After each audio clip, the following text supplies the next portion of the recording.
একটি শহরে রায়ান নামে এক এবং সৎ ছেলে বাস করত।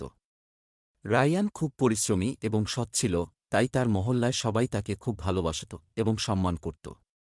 রায়ান এই সততা এবং পরিশ্রমী মনোভাব দেখে শহরের এক বড় ব্যবসায়ী তাকে তার অফিসে চাকরি করার জন্য নিয়োগ দিলেন। রায়ান নতুন চাকরিতে খুবই খুশি ছিল এবং খুব মনোযোগ দিয়ে কাজ করত। কিন্তু অফিসে একটি ঘটনা ঘটল যা রায়ানের সত্তাকে প্রশ্নবিদ্ধ করল। একদিন অফিসের এক বড় অঙ্কের টাকা হঠাৎ করেই গায়েব হয়ে গেল। অফিসের সবাই খুব চিন্তিত হয়ে পড়ল এবং সন্দেহ করতে শুরু করল যে টাকাটি কেউ চুরি করেছে। সবাই সন্দেহের তীর রায়ানের দিকে ছুড়ল, কারণ রায়ান ছিল নতুন এবং টাকা গায়েব হওয়ার সময় অফিসে একমাত্র সে উপস্থিত ছিল। কিন্তু রায়ান সততার সাথে জানাল যে সে চুরি করেনি। অফিসের মালিকও প্রথমে রায়ানের কথা বিশ্বাস করতে পারলেন না, কারণ প্রমাণ তার বিপক্ষে ছিল।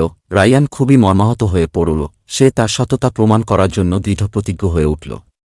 রায়ান নিজে একটি ছোট্ট তদন্ত শুরু করল এবং অফিসের সিসিটিভি ফুটেজ পরীক্ষা করল।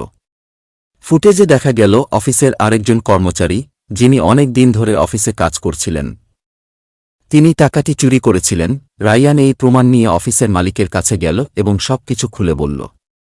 মালিক ফুটেজ দেখে অবাক হলেন এবং রায়ান সততা প্রমাণিত হল। সেই কর্মচারীকে বরখাস্ত করা হল এবং রায়ান প্রতি সবার বিশ্বাস আরও দৃঢ় হল।